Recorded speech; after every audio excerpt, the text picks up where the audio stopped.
Good evening. My name is Labib Sharrar, and I am a master student from University Technologi, Malaysia. I, along with my supervisor, Dr. Kumeresan, would like to present to you our paper, Fault Classification of Cooling Fans Using a CNN-Based Approach. Cooling fans are simple but crucial components in manufacturing machineries. They're responsible for keeping IC chips or computer motherboards under optimum temperature. They're used in induction motors to prevent overheating. They can also be found in our everyday air conditioning units. Since cooling fans are important for keeping proper temperature, they're necessary for maintaining stability of high-performing machines, especially in manufacturing sites. Nowadays, as a result of high manufacturing demand, machines have to run for 24 hours every day. Due to this continuous usage, machine components such as cooling fans may suffer from frequent defects, and they may eventually break down. So what happens when a cooling system breaks down? Well, there will be nothing to maintain proper temperature, so delicate components such as CPU cores will overheat and machines will break down. And when that happens, it will cause production downtime and also loss of finance. Industries can avoid this by carrying out routine maintenance. That routine maintenance is the traditional way of finding faults. However, it is mentally exhaustive and time consuming, and it is prone to errors. Fault condition monitoring systems, on the other hand, are useful for tracking faults in real time. These systems can enable users to diagnose faults before they get out of control. Thanks to Industry 4.0, we actually have the technology to develop effective FCM systems. Hence, this project proposes a convolutional neural network-based approach for classifying faults in cooling fans. The vibration data from the fan will be collected and they will be analyzed using image encoding techniques. After that, the images will be classified using a CNN model. So let us go into the methodology now. So this CNN-based approach is meant to monitor the vibration from the fan. Now you may be wondering, why vibration? Why not power? Why not speed? Well, because vibration is something that changes in proportion to the state of mechanical components. It changes in accordance to the state of mechanical components. So by gaining insight into the vibration data, the machine learning model will be able to tell whether the fan is truly suffering from a fault or not. To measure the vibration, we use a MPU6050 accelerometer sensor and an Arduino Nano board. So here we have the system overview. So the microcontroller and the sensor will be attached to the fan. The Arduino will read the vibration from the sensor and feed it to a computer serially.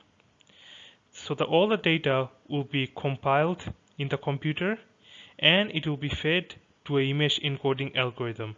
Now, image encoding algorithms convert sequential or time series data to colored images using a windowing method. So the colored images obtained from the image encoding algorithm would then be classified using a trained CNN model. Then the CNN model will notify the user if the fan has a fault. Alright, so this is a system overview. And here we have the circuit design and the experimental setup. So you can see the circuit connection over here. The MPU6050 was interfaced with the Arduino board through I2C. Now to test the effectiveness of our CNN-based model, we actually had to come up with the experimental setup. We used a regular table fan as our experimental test bench. Now these table fans have speed modes like 0, 1 and 2. So we use these speed modes to simulate the normal and fault conditions. So the speed mode 0 and 1 represent the normal condition and speed mode 2 represent the faulty state. Alright, so let us briefly look into the data collection. The data is collected and structured according to the example shown here. The accelerometer has X, Y, and Z axis, so we collect the data along the three axes. And since the fan has three different speed modes, we collect the data for each of the three speed modes, and we categorize them into three separate CSV files. And then we use the vibration data to train the CNN model. But before that, let us understand the image encoding process. Now, the image encoding, as I mentioned earlier, is for converting sequential data to colored images. Alright, so the image encoding formulas we use in this project were taken from the work of Hoare et al., as you can see from the reference. So in their work, they use these formulas to find images of human movement and classify them. I, on the other hand, am using these formulas to classify faults in cooling fan. So it contributes to the originality of this work. So the first step is to normalize the data along the three axes. Alright, so we use these formulas. And the second step would be to obtain the data for the colored pixels, red, green, and blue. So we use these formulas, the formulas shown in number 2. So this is just an example for the x-axis data. The same formulas will be applied for y and z-axis. After the colored pixels are obtained, they will be stored in matrices shown over here, the matrices which are ordered according to color. After that, the colored matrices, as you can see from this block diagram, will be combined into a single colored image. The matrices will be stacked together, and they will be shaped in accordance to the 3D array stated over here. And over here you can see the output of the image encoding. So we have sampled for speed mode 0, speed mode 1, and speed mode 2. So these are the results of image encoding. And after the images are obtained, they're used to train CNN models using Python and PyTorch. Now we train CNN models on two different architectures, ResNet 50 and VGG16. Why did we choose those two? Well, because they have the highest accuracy among the several available architectures.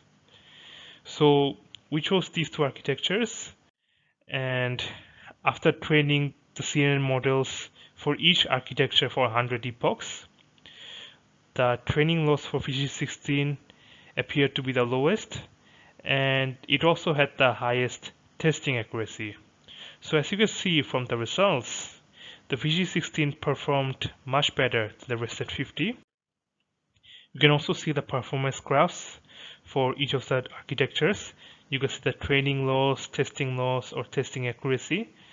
So as you can see, the testing accuracy for ResNet 50 fluctuated over the 100 epochs, while the testing accuracy for VGG16 remained more or less uniform. Alright, so here's a demonstration. We fed 4 colored images to each of the models, and the ResNet 50 model got 2 out of 4 correct, while the VG16 model got all 4 correct. So as you can see from here, the VG16 model was a much better performer. However, it should be noted that we used an experimental setup here, and we didn't have that much data. So in the future, we intend to use a real industrial fan and collect more data to truly see which model is better. The results may be different then. Now, to conclude, currently this project proposes a convolutional neural network based approach for analyzing vibration data from cooling fans and finding faults. So for this project, we use a regular table fan as an experimental test bench.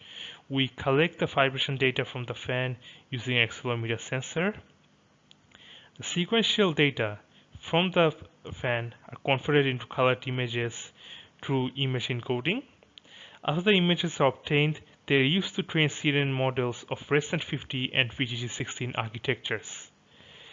For the results, after training for 100 epochs, the VGG16 appeared to show more accuracy and performed better than REST 50.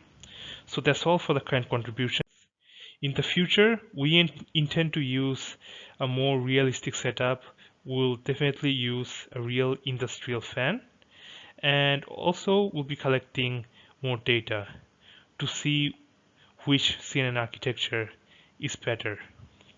Furthermore, we'll be comparing our CNN-based approach with other well-known machine learning algorithms, such as fuzzy logic and moving average.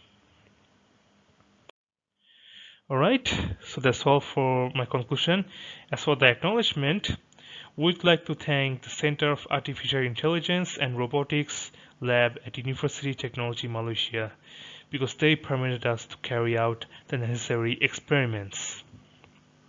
So these are my references, and that is all from me. Thank you.